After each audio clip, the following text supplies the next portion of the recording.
Bismillahirrahmanirrahim. Kali ini adalah tentang pembagian kalimat fi'il ditinjau dari zaman atau waktu terjadinya pekerjaan. Jadi al-fi'lu kalimat fi'il atau pekerjaan. Kemudian binadhari ila zamani zamanin berarti waktunya, wuku'ihi terjadinya pekerjaan itu tadi. Jadi pada dasarnya zamannya fi'il itu terbagi menjadi dua. Satu zaman lampau yang telah lewat, kemudian zaman sekarang, kemudian yang akan datang. Jadi di dalam zaman terjadinya pekerjaan di dalam fi'il atau dalam bahasa Arab itu terbagi menjadi tiga: lampau, sekarang, dan yang akan datang.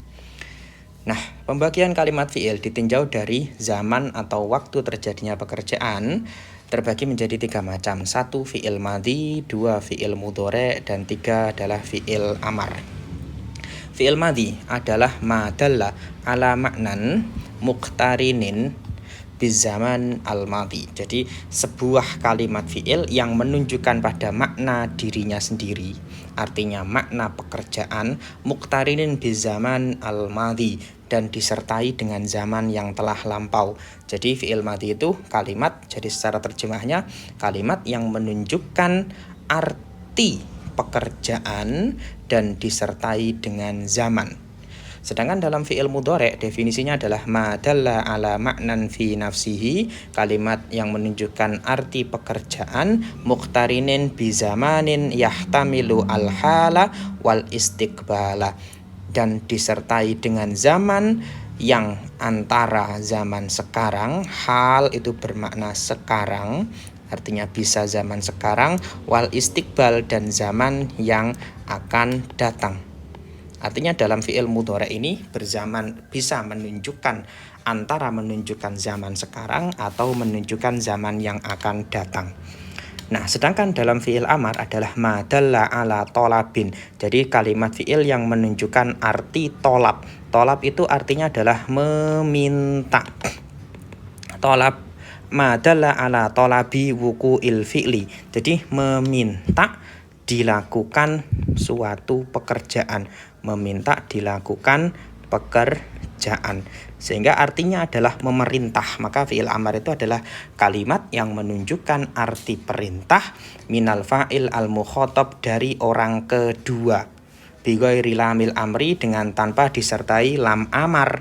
Tandanya adalah, artinya fi'il amar tersebut adalah wa alamatuhu ayyadulla ala tolabi bisighati. Artinya dia menunjukkan makna perintah itu tadi tanpa disertai lam amar, yakni dia dengan bentuknya, yakni bisighati, dengan bentuknya sebagai fi'il amar, dengan wazan-wazannya fi'il amar, dengan segot fi'il amar itu tadi, dia sudah mengandung makna perintah.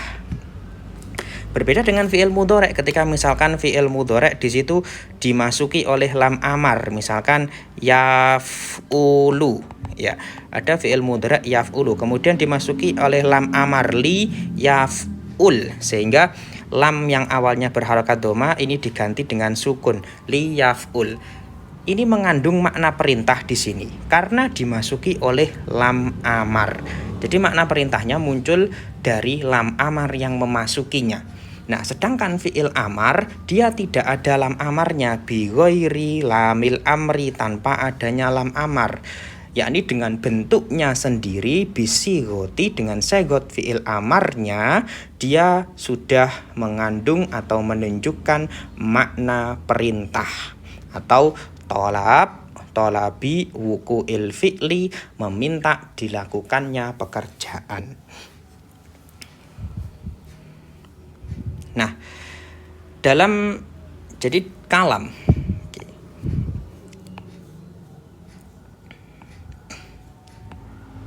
Baik, kalam itu terbagi menjadi dua. Jadi kalam itu terbagi menjadi dua, ada kalam khobar, ya, ada kalam tolab.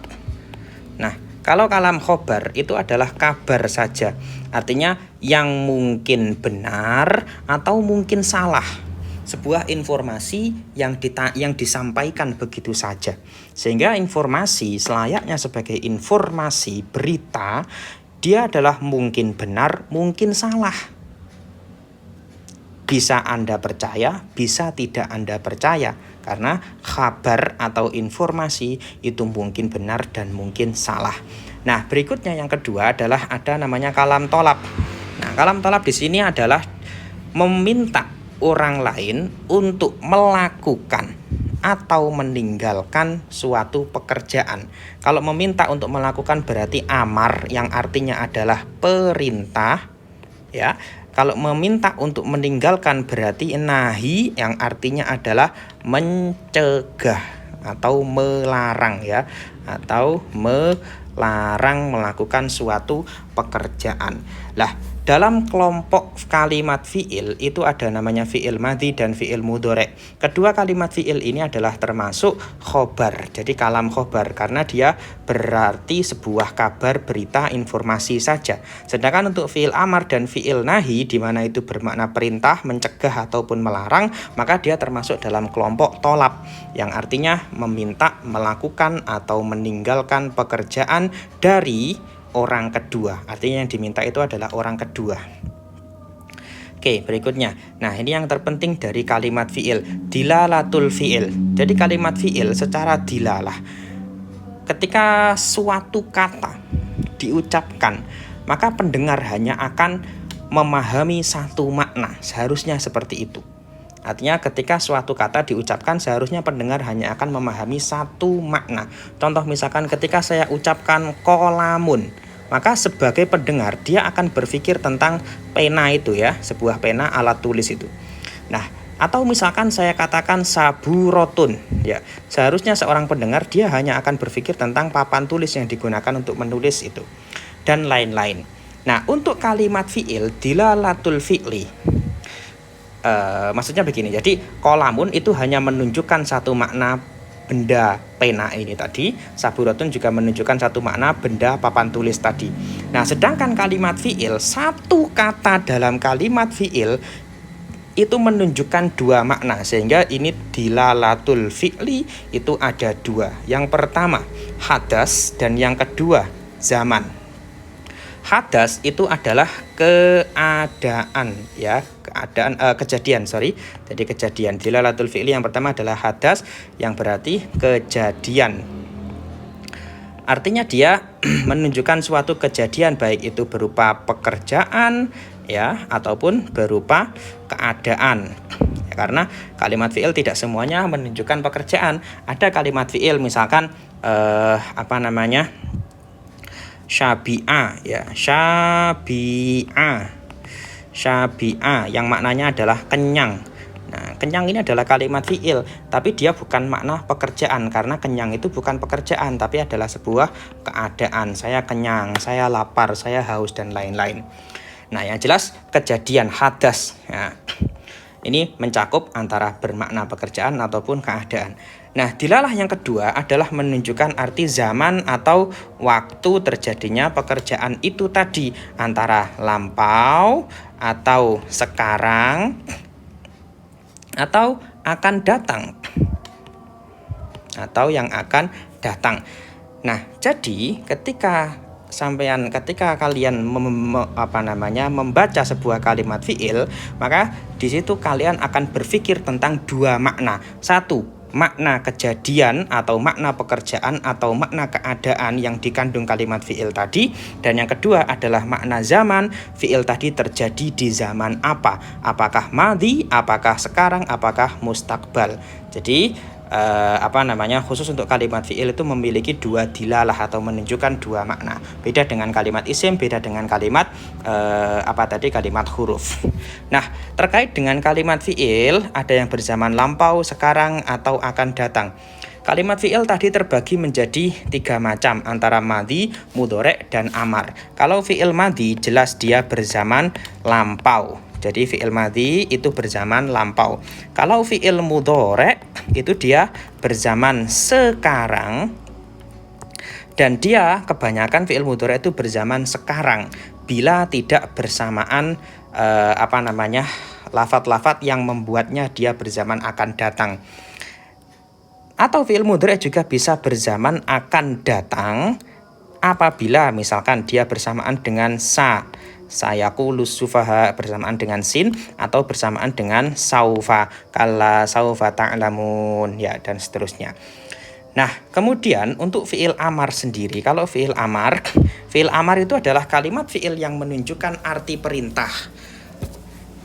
Nah, zamannya fiil amar adalah zaman mustakbal atau zaman yang akan datang. Penjelasannya adalah begini. Ketika sebuah perintah itu diucapkan, yang artinya meminta seseorang untuk melakukan suatu pekerjaan, maka pekerjaan itu baru akan dilakukan setelah perintah itu tadi. Jadi datangnya perintah itu datang duluan, ya, kemudian melakukan perintah atau melakukan pekerjaannya melakukan pekerjaannya itu baru datang kemudian setelah perintah. Sehingga di sini zamannya fiil amar adalah zaman yang akan datang, ya, karena pekerjaannya dilakukan setelah perintah atau dilakukan pada masa yang akan datang setelah perintah itu tadi. Kenapa? Dan kemudian yang terakhir, kenapa fiil nahi? Di sini tadi saya menyebut ada fiil nahi, tetapi fiil nahi ini tidak termasuk dalam pembagian kalimat fiil. Artinya kalimat fiil tadi hanya dibagi 3, madhi, fiil mudhari, dan fiil amar, tidak mencakup fiil nahi. Karena fiil nahi sebenarnya adalah fiil mudhari, ya, adalah fiil mudhari yang dimasuki oleh la nahi, la yang bermakna jangan. Jadi la itu ada yang bermakna tidak, ada yang bermakna jangan. Dan fiil nahi itu hanyalah fiil mudhari yang dimasuki oleh la nahi saja. Menunjukkan makna jangan adalah karena adanya la nahi yang masuk ke dalam fiil mudhari tadi, sehingga lebih dekat disebut sebagai fiil mudhari daripada disebut sebagai fiil yang tersendiri. Kira-kira begitu alasannya kenapa fiil nahi tidak dikelompokkan ke dalam kelompok pembagian fiil yang ada 3. Wallahu a'lam.